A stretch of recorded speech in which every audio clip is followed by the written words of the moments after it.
First of all congratulations, पहला music video है और क्या कहना चाहेंगे सबसे पहले उसके बारे में बताइए कि क्या फीलिंग है, फाइनली रिलीज हो रहा है, सबके रिएक्शन भी कैप्चर किए आपने, थोड़ा सा बताइए कि गाने के बारे में थोड़ा सा सबसे पहले शेयर करें हमारी ऑडियंस के साथ। तो this is the first song जो मैंने ज़िंदगी में पहली बार, मेरे को लगता है जब गाना लिखना ट्राई किया था तो मेरे जहन से ये बातें निकली थी। ये गाना मेरे दिल के बहुत बहुत ज़्यादा करीब है और इसको बनाते बनाते, अच्छा ये मैंने 2019 में शुरू किया था गाना और हम 2025 चल रहे थे, इसको बनाते बनाते 6 साल लग गए हैं और रिलीज़ करते करते बाप रे। ये गाने में मैंने कई म्यूजिशियंस के साथ काम किया है एंड पहली बार मुझे ऐसा लगा है कि अच्छा इस इंसान के काम से ये गाना ना थोड़ा ज़्यादा अच्छा है, किसी और को देना पड़ेगा, अच्छा किसी और को देना पड़ेगा। एंड फाइनली ये गाने का ट्रैक प्रोड्यूस किया नूर परमार ने। और ये गाना जब प्रोड्यूस ही तो यूजुअली मुझे म्यूज़िक समझ में आती है, मुझे ट्रैक समझ में आते हैं, मुझे मेलोडिक और रिदमिक चीज़ें समझ में आती है, लेकिन मुझे दिमाग में वीडियो का भी आता नहीं है। ये ऐसा पहला गाना है जो मैंने बनाया, क्योंकि इस दरमियान मैंने काफ़ी गाने बनाए, बट ये ऐसा पहला गाना है जिसको सुन के, जिसका ट्रैक सुन के मेरे दिमाग में ना एक साफ पिक्चर बना कि अच्छा ये वाले ड्रॉप पे मैं पानी में गिरूँगी। और ये मेरे साथ पहली बार हुआ था। तो ये इवन दैट कि एक क्रिएटिव एंगल से किसी और क्रिएटिव एंगल का जन्म हुआ, वो मेरे साथ पहली बार हुआ है इस गाने में। And I would really like to thank Noor for that, because अगर ये ट्रैक ऐसा नहीं बनता तो ये आइडिया ऐसी नहीं आती, ना ये वीडियो बनता, क्योंकि ये वीडियो मेरा पहला अंडर वाटर वीडियो है और शायद आई डोंट नो अगर मैं वापस अंडर वाटर वीडियो बनाऊंगी, बट आई थिंक इतना सुंदर ट्रैक बना है कि इस ट्रैक ने अपना चित्र मेरे दिमाग में खुद बना दिया। तो ये सब है। How was the experience doing this underwater जो हम लोग देख रहे हैं यहाँ पर, और शूट भी बहुत लेविशली किया है, बहुत एलीट लग रहा है, थोड़ा सा अगर शेयर करें। It was इनफैक्ट मैं अभी अपने आर्काइव्स देख रही थी तो मैंने देखा कि जिस दिन वीडियो शूट ख़त्म हुआ उस दिन मैंने एक वीडियो बनाया था जिसमें मैं बस अपने कैमरा से ऐसे ही बात कर रही थी। आई वाज लाइक कि ज़िंदगी में कोई भी वीडियो बनाते समय, क्योंकि इससे बड़े शूट्स मैंने किए हैं, बट इतना जो सिनर्जी होता है ना, जो कहते हैं the sum of the parts is bigger than the whole, मतलब एक एक इंसान आता है, उसका अपने आप का जो टैलेंट होता है ना, उससे बहुत बड़ा बन गया है ये वीडियो। और सब लोगों ने, आई अंडरस्टैंड कि जब आप किसी डायरेक्टर किसी टीम को हायर करते हो, it's actually a monetary transaction, right? आप कर रहे, आप उन्हें पैसे देते हैं, वो आपके लिए पैसों के लिए कर रहे हैं, बट एक भी इंसान ने इस प्रोजेक्ट को वैसे ट्रीट नहीं किया। ऐसे लगता है एज इफ सबको ये गाना बनाना था, इसीलिए सब बस अपना प्यार, अपनी मोहब्बत for the art, for video making, for song making, for just nobody knew me before this song पहले, but their love for me also इतनी clearly दिखा है इस वीडियो में, इस सेट पे, इन 2 दिनों में जब हमने ये गाने शूट किए। I would really like to thank Sumer, Deepika, Ankit, the people that made this entire video happen। हमारे एडिटर ओंकार को तो मैंने भाई जब से ये लास्ट ईयर शूट हुआ था वीडियो, और आज तक मैंने उसको कॉल करके बोला है, listen the file is wrong, the file is this, the file is that, वापस करना पड़ेगा। तो the experience has been very, I'm a control freak, so I've been very, at every step I've been like ये वो, but people have been so accommodating, इतनी प्यार से, इतनी so nice कि इतनी अच्छी तरह से लोगों ने treat किया है इस project को। I'm just very very thankful and very happy that I worked with the people I worked with for this song। वाह, आप सिंगर भी हैं, सॉन्ग में फीचर भी करें, कौन सा पार्ट इजी या डिफिकल्ट लगा आपको, उसके बारे में भी शेयर करिए, और किसका आइडिया था कि आपको ही फीचर करना चाहिए इस वीडियो में? वो तो मेरा ही आइडिया था क्योंकि मुझे हमेशा से, एक्चुअली मैं जब बचपन में जब लोग मुझसे पूछते थे ना कि आपको बनना क्या है बड़े होके, तो मैं पहले कहती थी कि मेरे को ऐश्वर्या राय बनना है, फिर मैं कहती थी कि मुझे ए.आर. रहमान बनना है। तो I think acting and just being in front of the camera मेरे को काफ़ी नेचुरली आ जाता है। गाना लिखना हाउएवर गाना मेरे को लगता है मैं अपनी एक्टिंग स्किल्स में ज़्यादा कॉन्फिडेंट हूँ अपने गाने की स्किल्स में ऑल्सो प्रॉबेबली बिकॉज मैं एक्टिंग लाइफ में करती ज़्यादा हूँ गाने से सो being on camera comes more easily than being on the mic. It's far easier. But और जैसे मैंने कहा हर पड़ाव पे ना इस गाने में कुछ ना कुछ दिक्कतें आई तो ये गाने का स्थाई बन चुका था लेकिन अंतरा मेरे को आई थिंक 6-8 महीने बाद आया था so I think that was easy एक तो आइडिया तो मेरी थी कि I always want to be the person in my own video so long as मैं खुद रिलीज़ कर रही हूँ but it was really easy. This video shoot was a dream. ये जो sets इस shoot में मैंने इस्तेमाल किए हैं वो ना बचपन से मेरे ख्वाबों में चलते हैं वो scenarios.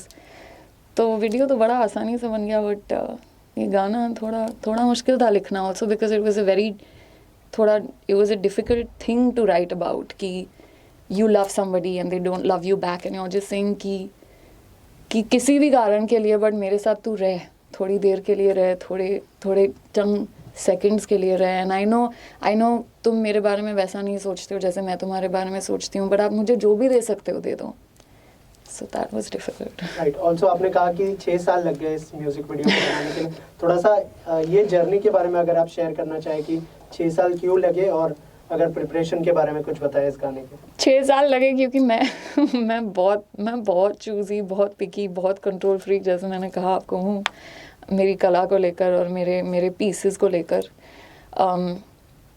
But I also think मतलब मैंने काफ़ी लोगों से कहा भी है कि अरे बहुत टाइम लग रहा है बहुत टाइम से ये and everybody is just told me कि good things take time and ये गाने के बनने और रिलीज़ होने के बीच में लाइक आई सेड काफ़ी गाने उसके मतलब 2022 में कई गाने बनाए जो मैंने इनफैक्ट 2023 में भी मैंने ऐसे गाने बनाए जो 1 महीने में बन के निकल भी गए और ये गाना तब से मतलब चल ही रहा है अब तक तो आई थिंक कुछ गानों का या कुछ चीज़ों का ना वो जर्नी ही ऐसी होती है कि वो आपको बहुत समय तक कुछ सिखाना चाहते हैं तो आई थिंक ये गाना वैसा गाना था it was my first song it was the first serious song I had ever written इसके पहले मैंने चाय के बारे में एक गाना लिखा था तो that is not very serious but रहना बहुत कुछ सिखा के गया है लोगों के साथ काम करना रिलेशंस मतलब अगर आप किसी का काम नहीं इस्तेमाल करने वाले फिर भी कैसे रिस्पेक्टफुली उनके साथ ये डिस्कस करना कि देखिए आपका काम मुझे नहीं पसंद आया I am going to go with someone else and still be professional about it and still be able to go back to the person and have a strong relationship with them बहुत कुछ सिखाया इस गाने ने मुझे and I think बस वही कारण था कि इससे शायद जाते जाते मुझे काफ़ी कुछ सिखाना था इसलिए इतना समय लग गया ऑल्सो आपकी म्यूजिक की जर्नी भी बहुत इंटरेस्टिंग रही अगर ऑडियंस को बताना चाहे आपकी कैसे स्टार्ट किया और जो आपने किया उसके बारे में अगर शेयर करें हमारी ऑडियंस को जब मैं 12th में थी मेरे आजू बाजू जो लोग थे जो म्यूजिशियंस थे वो 13-15 साल से बजा रहे थे guitar and they were musicians और उन्होंने गाने लिख के रिलीज़ किए थे तब जब हम इतने छोटे से बच्चे थे तो those people wanted to apply to Berkeley तो वो सब देख के और वो लेवल ऑफ म्यूजिशियनशिप देख के मेरे को लगा कि मुझे म्यूज़िक तो नहीं पढ़ना चाहिए तो मैंने बिज़नेस एडमिनिस्ट्रेशन कर लिया आई वाज लाइक ठीक है मैं बिज़नेस में चले जाती हूँ क्योंकि म्यूज़िक तो मैं केपेबल नहीं हूँ इसकी फिर मैं लंदन जाके बिज़नेस पढ़ाई and then I got into a very toxic relationship और उस लड़के से भागने के लिए मैं चेन्नई भाग गई I went to Chennai to KM Rahman sir का जो म्यूज़िक कॉलेज है वहाँ to run away from that person और वहाँ से मेरी म्यूज़िक जर्नी शुरू हुई क्योंकि मेरे घर पे हमेशा बिज़नेस का माहौल रहा था मेरे आसपास लोग मतलब मेरे आसपास म्यूज़िक रहा नहीं था और वहाँ पे जाके पहली बार मैं डाइव किया म्यूज़िक में एंड पूरी मेरी दुनिया म्यूज़िक हो गई एंड वहाँ I met a couple of people जिन्होंने वाया करके फिर मेरा अंकित तिवारी के बैंड में मेरी एंट्री हुई फिर वहाँ से मैं प्रीतम दा के बैंड में आई तो इंडस्ट्री में इस तरफ से घुसी फिर वहाँ किसी और प्रिंस करके एक मेरा दोस्त है जिसके साथ मैंने अपना पिछला गाना रिलीज़ किया पिंजरा प्रिंस ने मुझे दादा प्रीतम दा के स्टूडियो वाले एंगल में भी घुसाया, and then of course I met more musicians and बस बढ़ता गया काम और चलती गई गाड़ी. राइट. ऑल्सो इन दिनों जो है हम देख रहे हैं कि ट्रेंड चला है रिक्रिएशन करने का. क्या आपका कोई प्लान है सॉन्ग को रिक्रिएट करने का, और अगर है तो ऐसा कौन सा गाना है जिसको आप रिक्रिएट करना चाहेंगे? ऑफ कोर्स एक ये I feel like I don't remember ये किसने कहा था, but I think in fact even Noor has told me this कि if you are ever touching a song that already exists, तो आप उसे इस तरीके से करिए कि आप उसमें वैल्यू ऐड करें. ऐसा नहीं कि आप वैसे वैसे गा दिया आपने और ना कुछ नया बनाया और वही गाने को ऐसे फिर ऐसे निकाल के ऐसे you just peeked it out. No, if you are touching a song that's already और पॉपुलर रह चुका है, मतलब आपको उस गाने को आगे लेके जाना है. ऐसा नहीं होना चाहिए कि वो ओरिजिनल क्रिएटर्स या ऊपर से या धरती पर अगर जिंदा हो, आपके गाने को देखकर बोलें कि इसने तो मेरे गाने की वाट लगा दी. You don't want that. You don't want Rahman sir to look at your song and go like, अरे he should never have touched my song. उसको privilege कहाँ से मिला ये कि मेरे इतने अच्छे गाने को छू के उसने बुरा कर दिया. So I would love to recreate some folk songs, especially because Sindhi is थोड़ा सा dying, and मेरे को लगता है ये थोड़ा भार मुझे अपने कंधे पे उठाना पड़ेगा, and I will make Sindhi happen again. तो मेरा इरादा है कि मैं कुछ सिंधी फोक सॉन्ग्स रिक्रिएट करूं. दमादम मस्त कलंदर तो है ही, वो तो सबको पता है. So I am going to touch थोड़ा little known songs that hopefully I can make come into the public eye and make them big and make the world celebrate with us Sindhis, क्योंकि हमारी म्यूजिक भी बड़ी amaze ही है. मतलब बहुत सारे surprises और फैंस को मिलने वाले हैं. बहुत सारे. अभी तो शुरू हुई है जर्नी, अभी तो पार्टी शुरू हुई है. राइट. ऑल्सो ये गाना बहुत जल्दी रिलीज होने वाला है. If you can sing 2 line of this song in your voice. In my voice as oppose. Okay. रहना मेरे साथ तुम, रहना बिना बात तुम, क्योंकि मुझे तू चाहे, क्योंकि तुझे मैं चाहूं. रहना.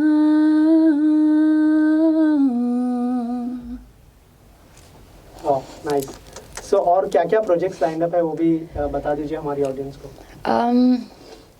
अब आप ऐसे पूछ रहे हो तो कुछ नहीं आ रहा दिमाग में, but there is this very beautiful song Noor and I have written, it's called दिल फड़फड़ाए. हम एक सिंधी गाना है अलहजे छामे राजिया करके जिस पे काम कर रहे हैं. एक वेब सीरीज़ है जिसके लिए हमने एक गाना लिखा है. I'm not sure I'm allowed to disclose the name of the web series, but the song is called Baqa. I think currently it's called Baqa. बहुत सारे गाने बन रहे हैं हमारे. तो फिर हाँ, आई थिंक फ़िलहाल मैं इतना ही नाम देती हूँ कि सारे अननेम्ड प्रोजेक्ट्स हैं, फिर गड़बड़ ना हो जाए. सो रहना तू कौन से प्लेटफॉर्म पर रिलीज होने वाला है वो भी ऑडियंस को बता दीजिए जहाँ पर वो ये गाने को देख सकते हैं. रहना, क्योंकि it's very close to the name of A.R. Rahman's रहना तू, तो वो थोड़ा, but the song is called रहना. हम इसे यूट्यूब पर रिलीज़ करने वाले हैं and it will be available at 6 PM on the 5th of Feb. I'm very excited for you guys to watch it. Please go watch it and please go like, comment, share, subscribe. क्योंकि मैं video में वो कहना भूल गई हूँ. अगली बार मैं अपने गाने में भी कह दूँगी, बट फिलहाल ये बात सुनिए और go engage with the, and please let me know आपको कैसा लगा वो गाना. I'm really looking forward to your feedback.